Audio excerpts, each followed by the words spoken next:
So every time Jason speaks, Oh, no. he likes to be announced. I guess his old days when he was a little more limber, on the pole. He wanted to be announced like this: ladies and gentlemen, mesdames et messieurs, and children of all ages, and for the millions viewing around the world, please welcome to the stage, Mr. Jason Harris. Thank you. All right, I gotta get the blood from my face actually gone for a moment here. Take it off. No, don't, please. The guy in the back's thinking that. All right, hey guys, thank you so much for coming out. It really means a lot to us. My staff spends so much time in putting this together, and let's just give them one more round of applause, guys. Thanks.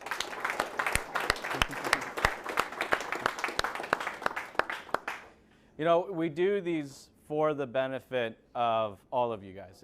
I've been in your shoe. Every single person in this room, I've probably spent some time in the position that you guys have been in.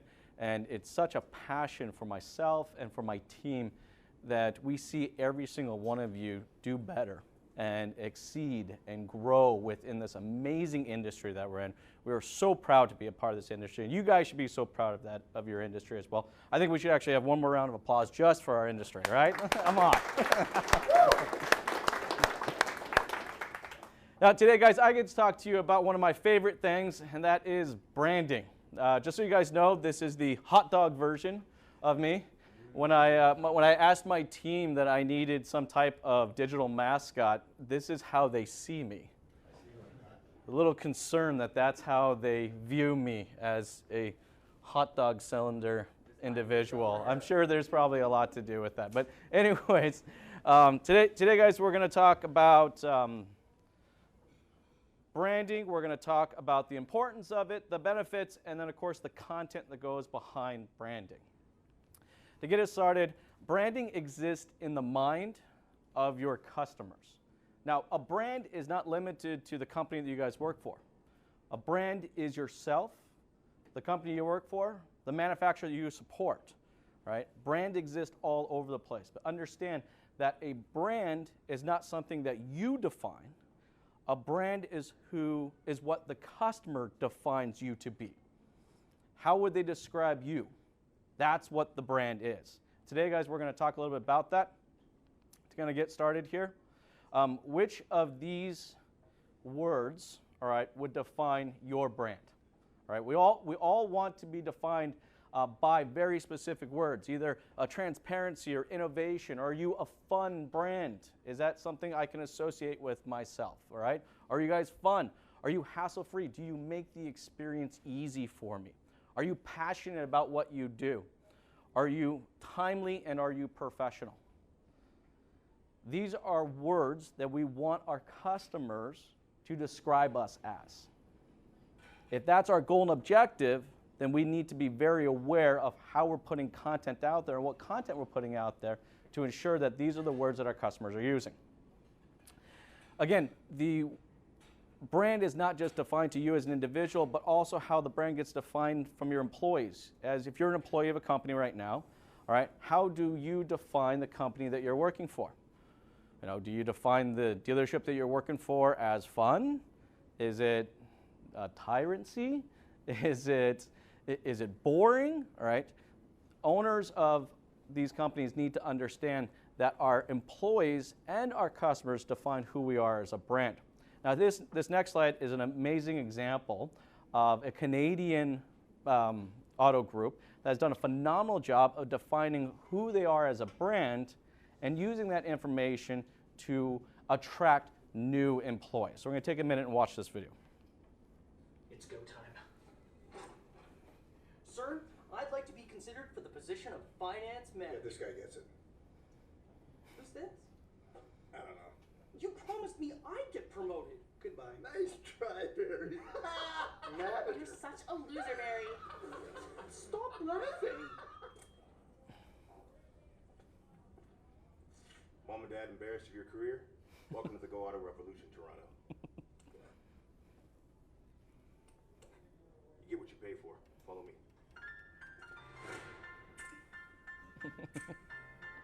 Is it true that Go Auto is one of Canada's largest dealer groups with over 10,000 vehicles and over 40 locations? Yes. Does that impress you? Probably not, you cynical. Maybe this will.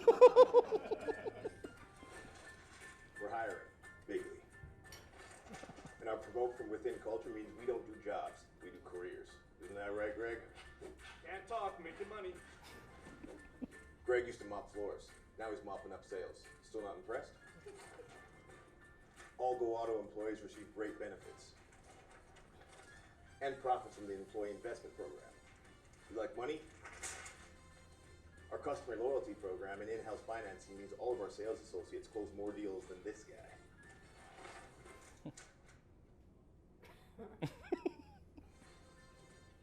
Speaking of sales, I want to introduce you to our newest sales associate. We don't sell cars, we sell dreams. I don't know if you guys heard that last part. They don't sell cars, they sell dreams. All right, what just an amazing example of defining who the company is as a brand in the eyes of their employees and using that to attract new talent. What just really, really an amazing job, guys. Now I'm going to get a couple comments about this afterwards. Jason, were you pushing Go Auto at your place? No, I wasn't pushing Go Auto, but what an amazing job of really executing on that. All right, guys, let's talk about the importance of having a brand. I believe all you guys know that I am pretty passionate about the color orange. I would love to tell you that the orange tie and the orange shoes has this amazing story, and that I was sitting in an office with a group of my staff and we came up with this phenomenal idea how I was going to wear orange every single day I came into work, but that'd be a lie. It actually wasn't true at all. All right, the very first business card we ever created, I asked a graphic designer to create us a design. The first design he created was an orange background, orange and black background. That was the design. Orange just kind of stuck. But for the first year, it wasn't necessarily a part of our brand. It wasn't until I had gone to a big trade show. One day I decided to wear an orange tie, found these amazing orange shoes at a local shoe store. By the way, they're Vans. I don't know, you guys, if anybody else wears Vans right now? Like, talk about a brand that just all of a sudden just kind of came back. Like, I remember Vans were like really, really cool, when I was a kid, and then it seemed like they disappeared, but all of a sudden they're coming back. Well, congratulations, Vans, you make orange shoes, and I really love orange shoes. So I wore orange shoes, I wore an orange tie to this conference, and almost instantaneously, the amount of response I was getting, I was like, that was so cool. And then, of course, all of our sales sheets at the time and our business cards had the color orange along with them. In fact, at the exact same conference, so the first time I've ever worn both the orange tie and the orange shoes, someone stopped me and said, hey, I know you from somewhere. And I'm like, okay, well, let's try to figure this out. Sure enough, about 12 months prior to that, I actually tried to pitch him on working with us, and he couldn't remember my name or my face, and there was no way I was going to remember him, because at the time he was about 145 pounds heavier, so there was no way I was going to remember him. But he sure in the heck remembered the orange. He remembered the orange sales sheet sitting on his desk. And he had instantaneously associated my orange tie and my orange shoes with those orange sales sheets. And it's become a big part of our business. Consistent branding increases revenue by up to 23% for most corporations. I'll tell you right now, for me, it's closer to about 80%. The consistency in our branding efforts through all the content that we put out there, all right, and me going from every single dealership I've ever been in, wearing my orange tie and my orange shoes, has increased our revenue by 80%. You and the dealerships you guys work at can all find that type of branding element. Actually, there's a lot of salespeople out there who do a phenomenal job of that. We have one sitting in here. We have a couple actually sitting in here. They're doing a great job of creating that brand and defining who they are. 10 seconds. 10 seconds is what you get. That's all you get, all right? 10 seconds impression is what you get from a customer to define who you are as a brand, all right, and what your brand is about. Okay? You need to ensure that that brand is something that you're consistent with every single day. You're consistent with every single piece of content that you put out there. 10 seconds is what it takes for someone to acknowledge that, oh, you're associated with this type of brand. Brand needs to be seamless to the user experience.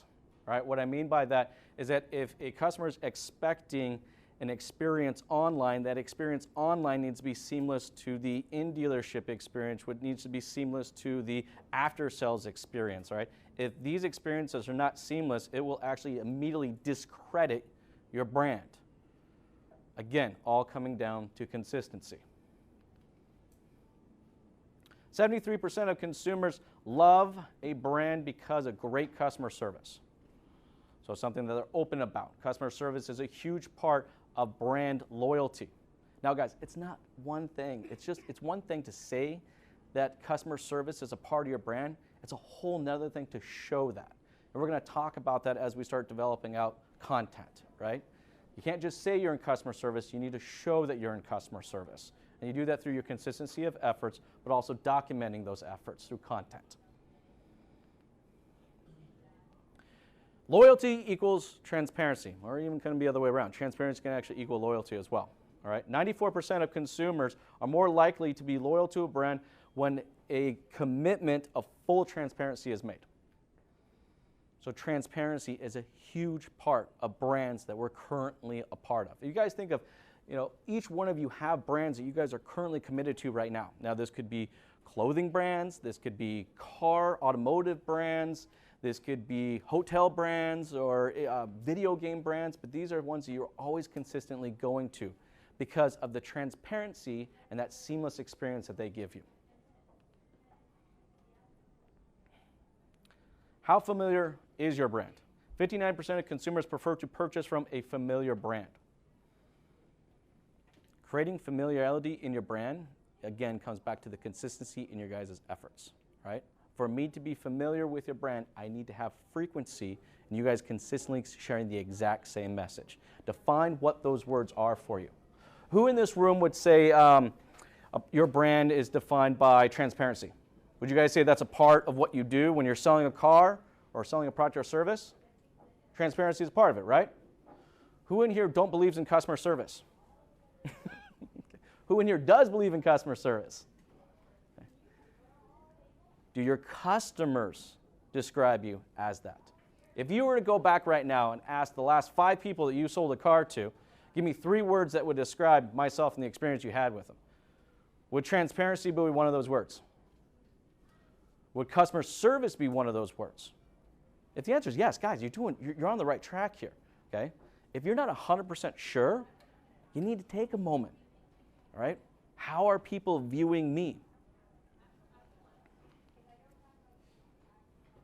Frequency. It takes 5 to 7 impressions to produce just a smidge of brand awareness. How many of you guys in here follow me on LinkedIn? Cool, all right.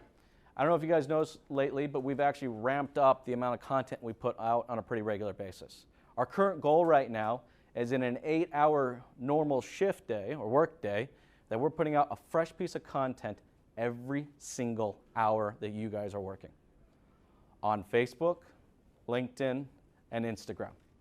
3 different marketing channels, all right, 1 piece of content every single hour. How often do you guys open up your phones and my face is one of the first things you guys see when you open up LinkedIn?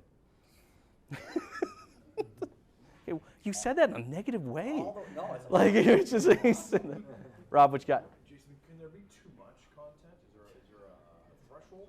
Is there a threshold? You know what it is? If the content is self-promoting, 100%. All right. For example, guys, I've looked at so many dealerships' social media efforts. And dealerships, well, they're the most anti-social social media people in the world. But the amount of self-promoting that goes on in their content is just astronomical. Look at me. Look how happy I make my customers. Look how amazing our deals are. You guys got to understand that when you're putting content out there, you're putting out for the value of the people that are going to be consuming it, not for yourself, right? I want people to define my brand as knowledgeable, passionate, and fun. And hopefully those are maybe a few of the words you guys think of when you think of me as a brand, okay? Exact same thing goes for you. If that content is about the other person, or if that content is in the benefit of someone else and not in yourself, then the amount of content that you put out there, I could probably bump my content twice as much, and there would still be some value in it. Guys, understand, do it for the customer, in return they'll do it for you. But you got to take the first step forward. Any other questions on frequency? That was a great question. Thank you, Rob. Okay. Retention. How many of you guys in sales right now are real focused on your retention in your referral business? Some of you guys are. All right. Well, we're going to have to get some of you guys on the bandwagon of retention. Okay.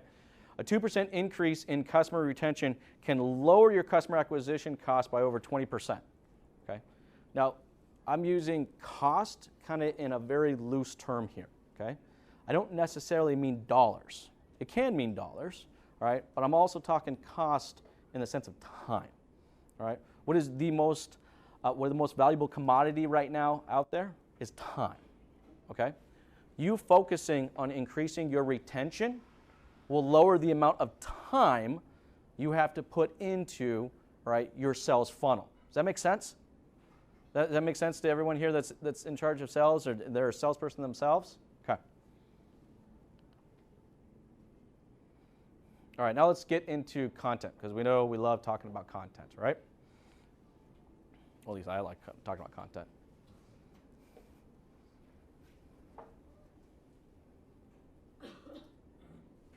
I'm going to wait if anybody notices.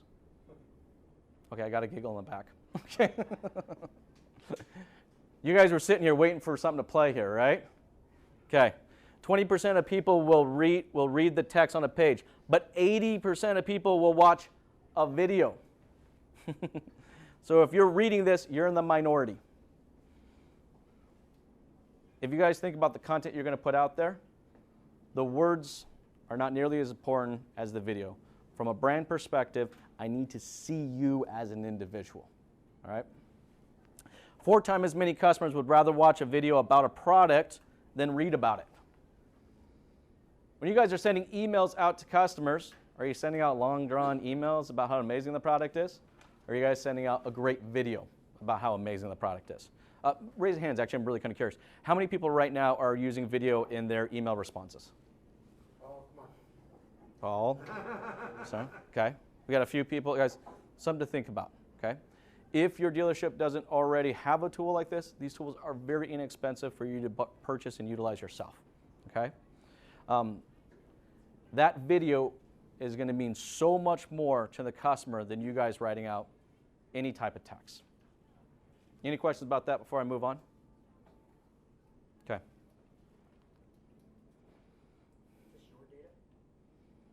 This is data pulled from many different sources, both in Canada and US. 50% of people follow 1 to 4 brands on social media.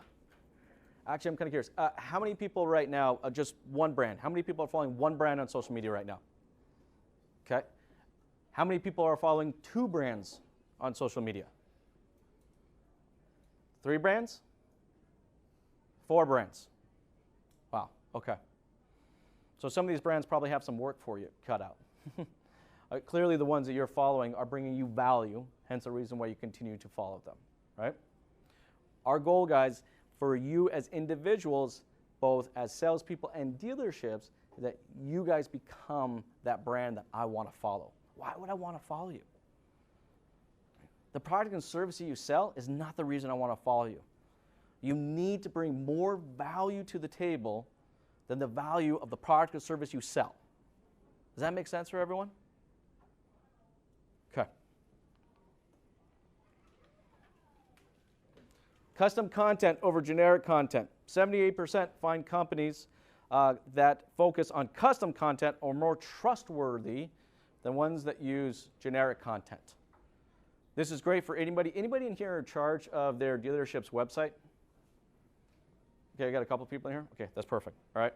The content that you put on your website, if it's literally regurgitating what the manufacturer has already said, the value, the perception to the consumer is that's not as trustworthy as you actually writing the content itself. They want to hear your voice. They've already heard somebody else's voice. All right? Their perception is that you're just not willing to take the time to actually write out that information or create the video of that information. Authentic content wins. I have Paul the Dodge Father in here. Paul and his partner Justin do an amazing job of putting out very authentic content. If you guys have not had an opportunity to watch Friday Night Fights with Paul and Justin, they are incredibly entertaining and insanely authentic, okay? Paul, if you guys haven't got a chance, buy a drink for Paul afterwards and he'll tell you everything, all right? And you'll hear him from about half a mile away as well, okay? Paul just has this just big, bold presence, and the way that he describes a vehicle is nowhere close to how Justin would describe a vehicle, all right? Paul's a hammer, Justin's a scalpel, all right? Justin loves the technology, all right, and appreciates the little nuances, all right, of the vehicles. And on Friday Night Fights, this is what Justin brings to the table. And then Paul comes in, like a bull in a china shop. But the banter that goes on between the two of them when they're fighting back and forth about the difference between the vehicles that they brought to the table is insanely authentic and has done amazing things as far as engagement.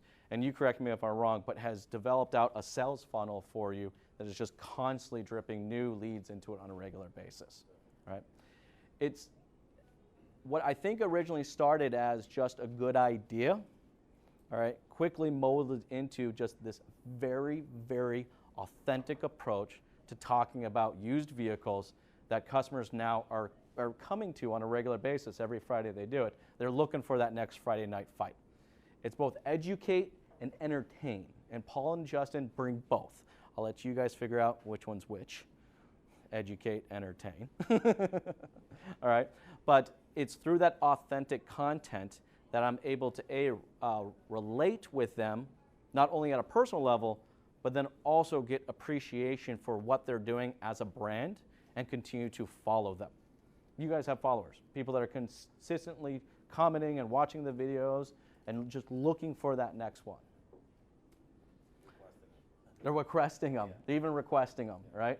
Have you guys put this car to this car? What was the last one you did? You guys did really good. Was it the jalopy one? Scrap dish. The scrap dish, all right? They took literally the two worst cars that they had in the in their trade-ins.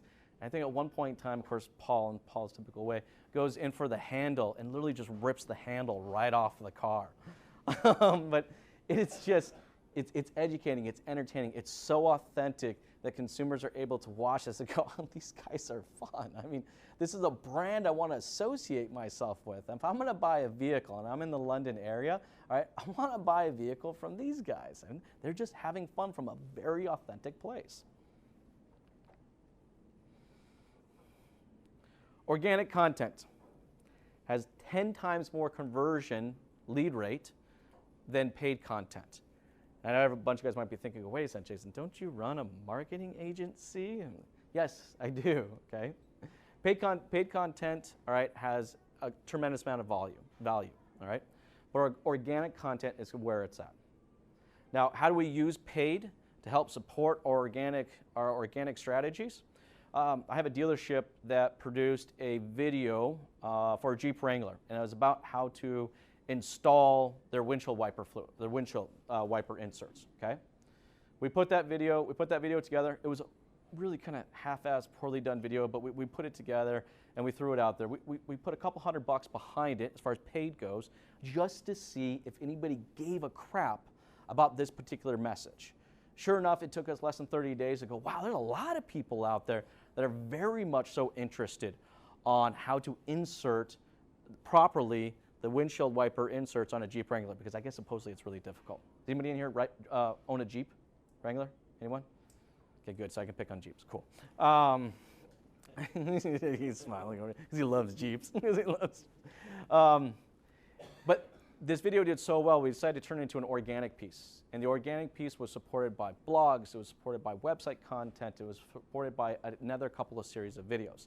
To date, there have been over 100,000 organic views of how to install wiper blades on your Jeep Wrangler. And the engagement that they've got to that and the amount of people that they've been able to suck into their website and support that funnel and start to build out that funnel has just been gigantic for them. So much so that we don't actually even at this point have to continue to pay to push Jeeps. We're bringing so many people organically in through the funnel with content. Anybody have an audience in their dealership ages between 55 and 65? Yeah, everyone's selling cars right now to this audience, okay? All right, here's an interesting thing with that audience.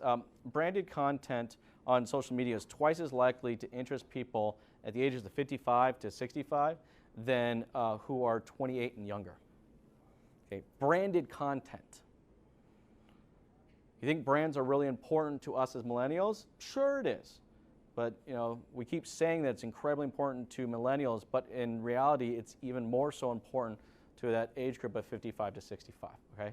You guys need to create your own brand and create content around that brand.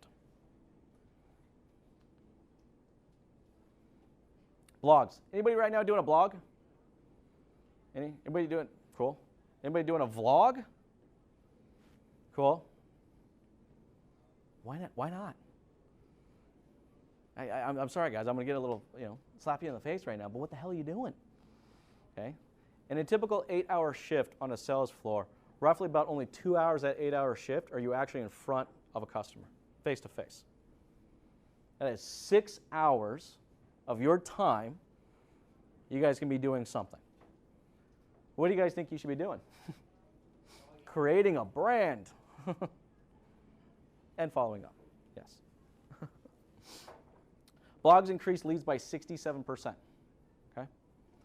How easy would it be right now for you guys to go back to your dealership, all right, identify, let's say, the top 10 questions you guys get asked all the time as salespeople or sales managers or dealer principals? What are those top 10 questions you get asked all the time? Where the financing rates. There you go. That's a great one. All right. Any other questions? What would be some of those top 10 questions? What's the best price? There you go. What's my trade worth? Look, these are questions that have significant value to the customer, but you guys aren't answering them. If you guys can answer that information to me in the form of a blog, all right, that now allows me to digest how you answer that question. Are you answering that question in a professional way? Is it a fun and entertaining way? I know how Paul's going to answer the question. All right? But Dennis, how are you going to answer that question? It's going to be entirely different, right? You need to know how you guys are going to define this information and put this information out there.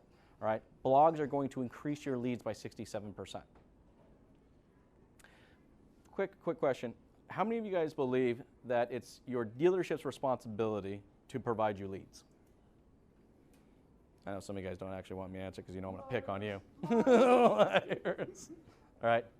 Well, if you think it is, I'm going to tell you right now, it's not.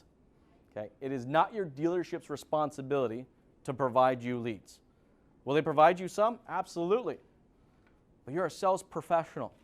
Professional being the key word here, right? You guys need to be developing your own leads. Take the time to create the content that has value to somebody else and start creating and developing out those relationships and turn those bad boys into leads. Don't sit there staring out the window. Did anybody ever see the Badger commercials? How many people in here have seen the Badger commercials? All right? A bunch of people? All right. My favorite one is him sitting out the window and it's raining outside. Gonna get me one today. You know, and that's just the whole time. It's just, and I know we're laughing about this and it's funny. I can't tell you how many dealerships I've been in, all right, where I see salespeople literally fogging up the glass, the front of the dealership, just going, well, when is that up bus showing up? Because it's gonna be any time now. I got 8 hours.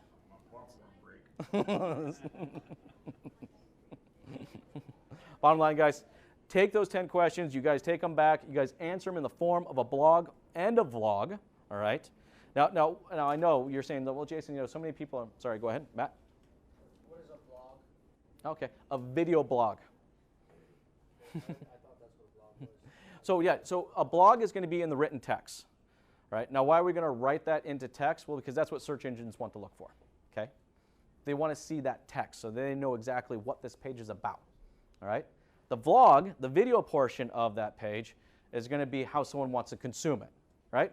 80% of customers want to consume video before they consume text. Okay? Now, all of you guys signed up for this event, so that means I have the profile and email address for every single one of you. My team and I will be checking on this to make sure you do this. No, I'm just kidding, we won't. Or will we?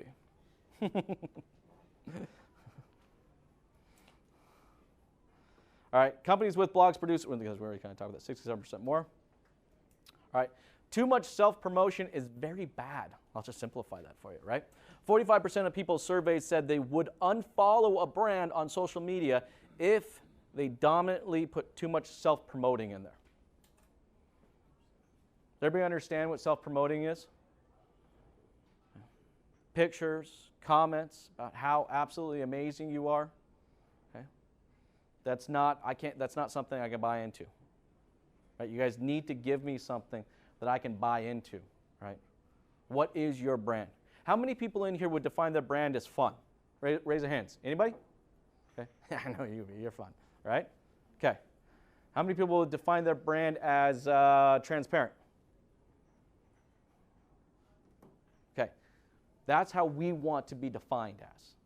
That doesn't necessarily mean that's how our customer are defining us as. These are the questions you need to ask yourself. This is the process you guys need to take to start developing out your own personal brand.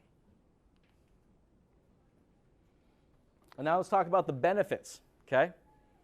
So we talked about the importance of branding. We talked about the content of branding. Now we're going to talk about the benefits of branding. Now afterwards, if you want to grab Paul off to the side, he can tell you a lot about the benefits of branding. He's physically seen it in dollar signs on his paycheck. You guys need to be doing the same. No referrals for bad mobile sites. Anybody in here that's responsible for your dealership's website? I'll tell you right now, 50% of all mobile users will not recommend a business if their mobile website is poorly designed or unresponsive. You guys, actually, Barrie is so insanely familiar about this.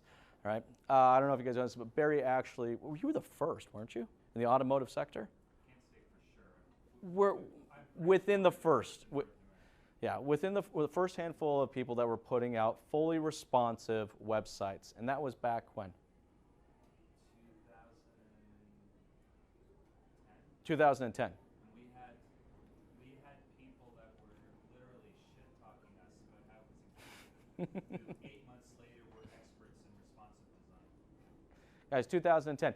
I can't tell you today how many websites I see are still not responsive websites.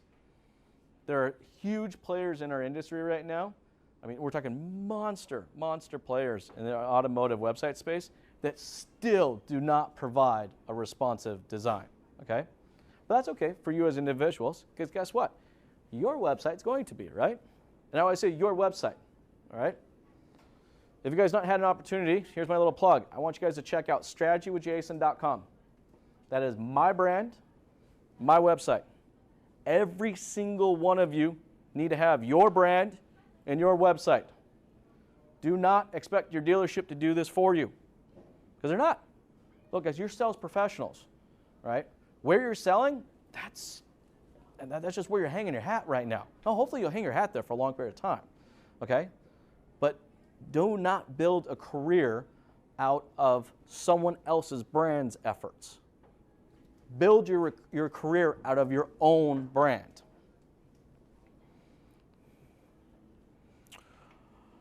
Organic frequency produces higher clicks. 50% of people are more likely to click on a particular brand if that brand name shows up more than once in the search results, okay? Search results are so localized. You guys want to know what the most common search term now is on Google? Near me. It's insane how fast that term is being used. I don't know if you guys have searched for anything in Google lately. Almost, I mean, you'd be a few words into it, and then it will literally finish the sentence for you, near me. Okay?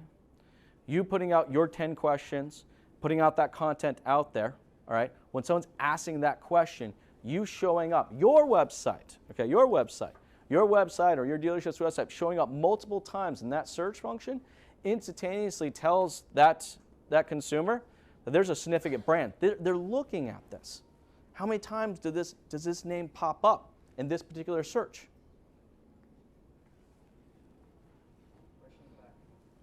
Yep. Yes. I got 5? good thing it's my show. It's my show. That's cool, guys. I only got one more after this, too.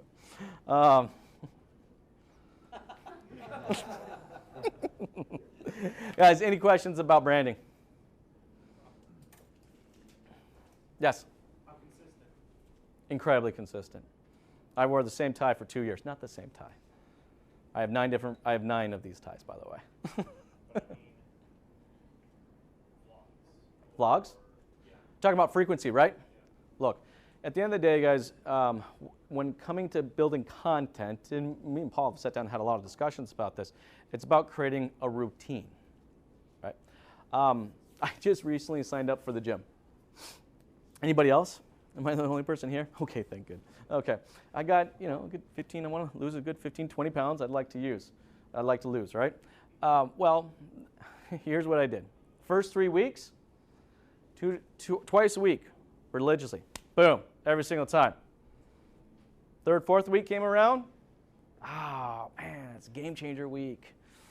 The kids are really kind of cranky right now. I don't know if I'll take them. And I started to immediately start falling out of my routine, right? The key to content is being consistent in those efforts. So you want to commit to a routine that you feel comfortable that you can actually execute. Look, an idea is only as good as how well we can execute it, right? It's funny, because I asked them how Paul and Justin came up with Friday Night Fights. And the answer was, well, that's when the two of them were working together. That's what it was. Both of them were on shift at the exact same time. Sorry, what's the other one? It's Wednesday. Wrangler Wednesday, yes. Again, it was when Paul and Justin were on shift. The cool thing is the two of them doing this together created kind of this, they worked off each other. They pushed each other to make the content, right? I mean, how many days did you not want to go out there and shoot the video, but Justin pushed you to shoot the video? Plenty of them. Yeah, plenty of the time. And how many of those days were you prepped and ready to shoot the video, but Justin was a little tired and pushing you, right? Plenty of times as well. Right. You want to find something that's going to hold you accountable, all right? I kind of think of it like the personal trainer, all right? For Justin and Paul, they're each other's best personal trainer, okay? If you don't have a Justin or Paul that you get to work with, your phone. The calendar is an amazing personal trainer, right? Setting your calendar to when you're going to do this, committing to that time, physically setting up so it happens every single week at that time, and that notification does not turn off until you actually do it. In that sense, that can in itself just be your personal trainer. Any other questions about content, branding? Yes, sir. What do you mean by responsive mobile websites? Okay, cool. Actually, Barrie would be the one that really good to answer this. But right now, what it is for some website platforms, they have the desktop version, then they have the mobile version, okay? And the two are not identical, meaning there's not a seamless structure between the two, okay? On a responsive one, the experience I get on the desktop will literally just respond down to a smaller device. Was that a decent way of explaining it? there's different breaking points. I think if everybody threw their phone out right now, or their tablet, you're going to have all these different sizes. So basically, responsive or adaptive design is taking into account the device so that the content gets presented optimally with each device. Sometimes you'll end up changing some of that content because people use devices differently. So it's basically just starting to understand how to make all of that work so that you've got a better customer experience and you don't have somebody, you've all gone and done a search for something and you're seeing their website as you can see it on the desktop on your phone. That's what you don't want.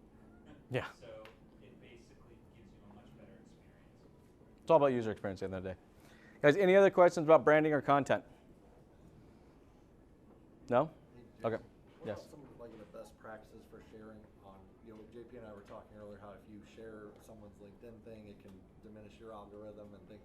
And if you, I know if you take a YouTube link and put it on like Facebook, it doesn't get a lot of notifications, right? Whereas going live gets people more.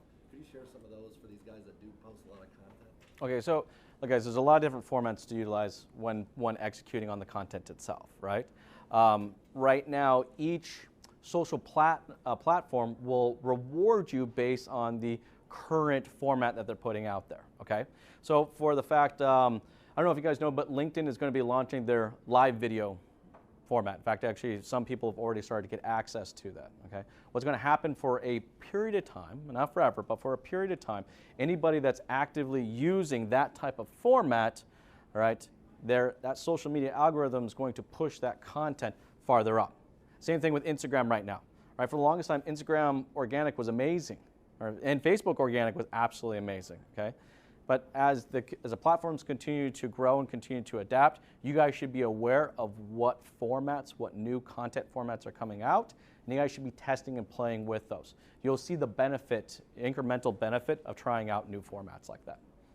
And to Sean's question, content, social media and LinkedIn and things like that, they don't want you to share. They want you to kind of give a worship or give a testimonial to something. If you just create a secondary contact or a secondary image of the content, it kind of, nah, that's two of them, I don't need that.